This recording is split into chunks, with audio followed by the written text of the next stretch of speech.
anemic, like your hemoglobin level is low, or are you having a low amount of calcium? If you're somebody who is taking til to fix all your health issues, then this video is for you. Why? Because in this video we are going to discuss how to take it, which til is the best, white or black, then how much amount of til is enough for you, and how about having those ready-made til chikki which are available in the shop.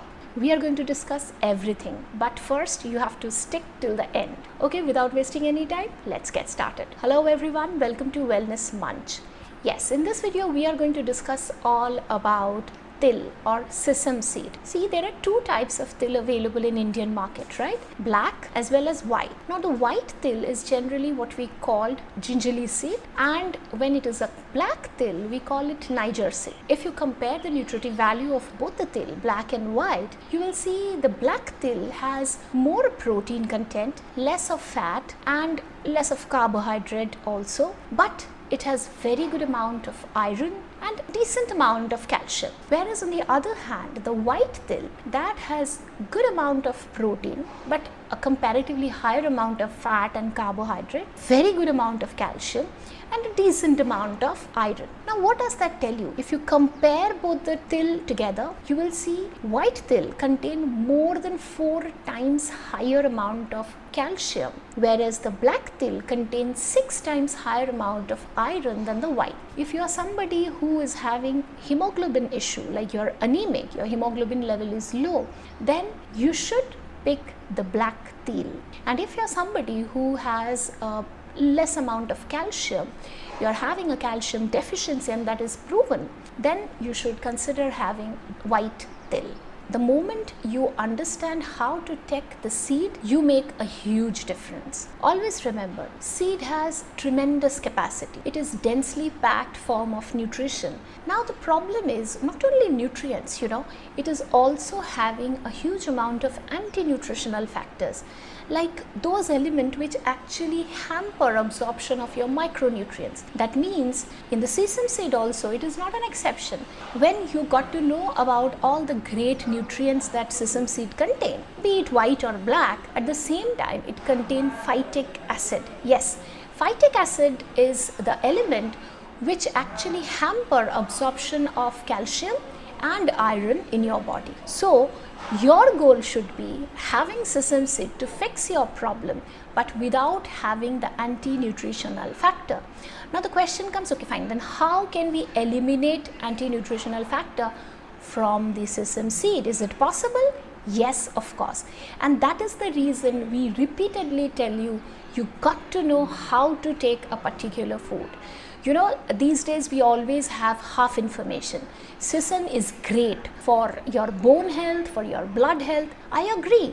But how to take it? Are you taking it at the right way, in the right amount? Then only it makes a difference. Otherwise, whatever amount you have, it is going to be of no use. So now let's discuss how to take sesame seed. You know what you have to choose based on your problem. We have already discussed that. Now let's discuss how to take it. There are 3 primary ways to take sesame seed on a daily basis. Firstly, go for soaking. Like soak your sesame seed for 4 to 5 hours, and after that just drain the extra water, because the phytic acid is going to come out in the water. So you have to drain it out, and then you have that seed.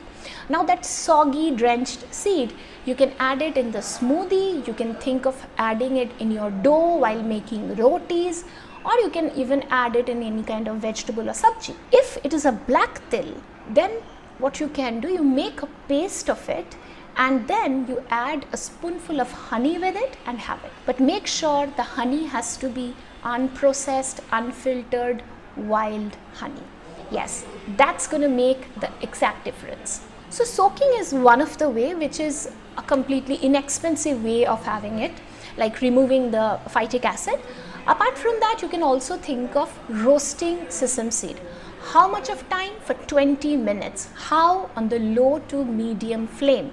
So once it is roasted, you can add some amount of jaggery and ghee to it, and you can make your own chikki or laddus.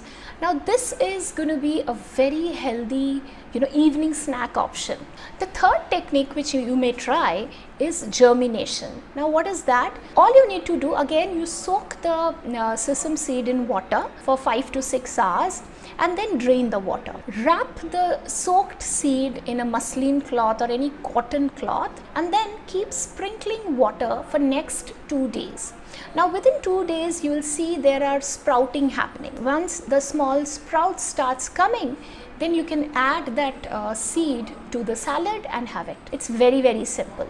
So these are the 3 primary techniques to have seed. Be it any kind of seed, you can follow the same method. I repeat again, either soak it or roast it or go for a germination method. Following any of these 3 methods will actually help you to reduce the phytic acid content so that the nutrients become more and more available for you.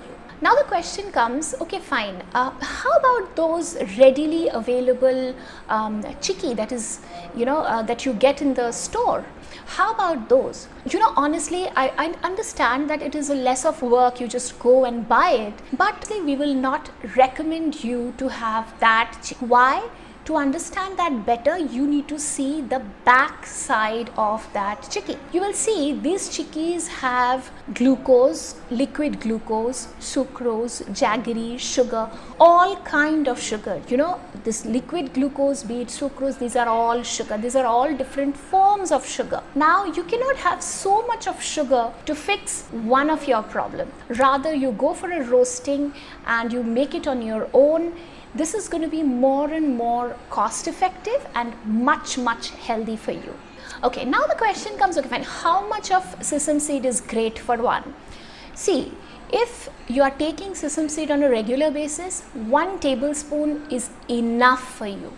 I repeat, 1 tablespoon, which means 15 gram. Don't expect if you are having 2 tablespoons of it, you are getting any double effect. No, you are not. You are actually harming your body. Always remember, even if it is a good food, moderation is the key. So 1 tablespoon, that is enough. Now, can kids have it? Yes, of course, why not? If it is a good food for you, it is definitely a good food for the kids as well. But if you're giving it to the kids, do not give 1 tablespoon. If the kid is below 10 years, try to give a spoonful of it, like a teaspoon of it, which is 5 gram.